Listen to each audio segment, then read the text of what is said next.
नमस्कार, आप देख रहे हैं द लीडर हिंदी। मैं हूं आपके साथ अलाना खान। हरियाणा के गुरुग्राम में जुमे की नमाज पढ़ने के लिए सिखों ने गुरुद्वारा तो हिंदुओं ने अपने घर का दरवाजा खोल दिया है। तब जब गुरुग्राम में हिंदुत्ववादी संगठन खुले में नमाज का विरोध कर रहे हैं, यहाँ तक कि नमाज स्थल पर उपले तक पात दिए गए। उस वक्त उसी ग्राम में से मोहब्बत की खूबसूरत तस्वीर सामने आई है।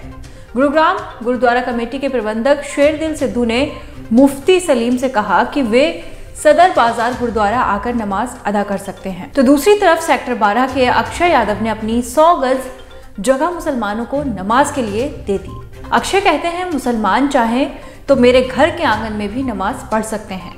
हम गुरुग्राम को टूटने नहीं देंगे।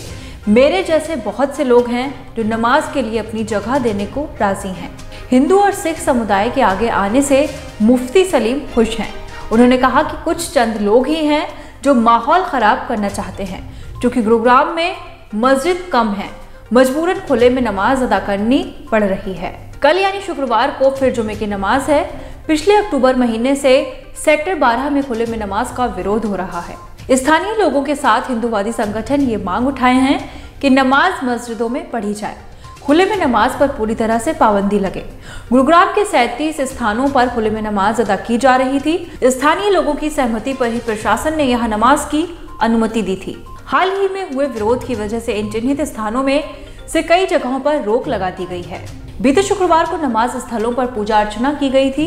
कुछ स्थानों पर उपले भी पाथे गए। विरोध की वजह से इन स्थलों पर नमाज अदा नहीं की गई, चूँकि हर शुक्रवार को जुमे की नमाज होती है, जो कल भी होनी है। इसलिए गुरुग्राम के सिख और हिंदू समुदाय के लोग सामने आए हैं और उन्होंने अपनी जगहों पर नमाज पढ़ने की दावत दी है, जिसे नमाज को लेकर पैदा हो रहे विवाद के शांत होने की दिशा में एक बड़े कदम के तौर पर देखा जा रहा है। गुरुग्राम में 5 लाख से ज्यादा मुस्लिम आबादी है और मस्जिदें सीमित हैं।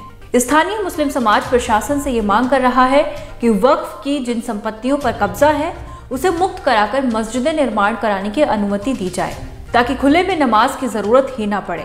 तभी इस विवाद का स्थायी हल निकल पाएगा। हरियाणा के गुरुग्राम में शुक्रवार को खुले में होने वाली नमाज को लेकर हर शुक्रवार हिंदू संगठन विरोध करते हैं। ये कभी धार्मिक नारे लगाते हैं तो कभी नमाज पढ़ने की जगह पर गोबर के उपले डाल देते हैं। इसे देखते हुए गुरुग्राम के तमाम हिंदू जुमे की नमाज के लिए अपनी जगह दे रहे हैं। वहीं सिख कह रहे हैं कि गुरुद्वारे में आकर मुस्लिम नमाज पढ़ें। गुरुग्राम गुरुद्वारा प्रबंधक कमेटी के प्रमुख शेरदिल सिद्धू ने मुफ्ती सलीम को गुरुग्राम सदर बाजार का गुरुद्वारा दिखाया। इस शुक्रवार को इस गुरुद्वारे में गुरुवाणी के साथ में अजान भी होगी और जुमे की नमाज पढ़ी जाएगी। सिद्धू का कहना है कि इस बार शुक्रवार को अगर खुले में नमाज को लेकर मुसलमानों का हिंदू संगठन विरोध करें तो मुस्लिम भाई गुरुद्वारे में आकर नमाज पढ़ें। पिछले कई हफ्तों से शुक्रवार को जुमे की नमाज के लिए जगह तलाशते घूम रहे मुफ्ती सलीम अब संतुष्ट हैं। उनका कहना है कि इस बार उन्हें जुमे की नमाज की कोई चिंता नहीं है, क्योंकि तमाम हिंदू और सिख उन्हें जगह देने को तैयार हैं। गुरुग्राम के मुफ्ती सलीम कहते हैं, मैं बहुत खुश हूँ कि सिद्धू साहब जैसे लोग सामने आए हैं। बस चंद लोग हैं जो माहौल खराब करना चाहते हैं। बता दें कि पिछले कई शुक्रवार से नमाज से ठीक पहले नमाज की जगह पर कुछ हिंदू संगठन या तो पूजा अर्चना करने लगते हैं या धार्मिक नारे लगाकर शोर मचाते हैं। 2 साल गुरुग्राम प्रशासन ने हिंदू और मुस्लिम संगठनों को बैठाकर नमाज पढ़ने के लिए 37 जगह तय की थी, जिसे बाद में हिंदू संगठनों के दबाव में घटाकर 20 कर दिया गया है। हरियाणा प्रशासन सारे अधिकार होने के बावजूद भी हिंदू संगठनों को रोक नहीं पा रहा था। यही वजह है कि गुरुग्राम के सिख और हिंदू आगे आकर प्रशासन को कड़ा संदेश दे रहे हैं कि जो प्रशासन नहीं कर पा रहा वो देश बचाने का काम आम लोग कर रहे हैं।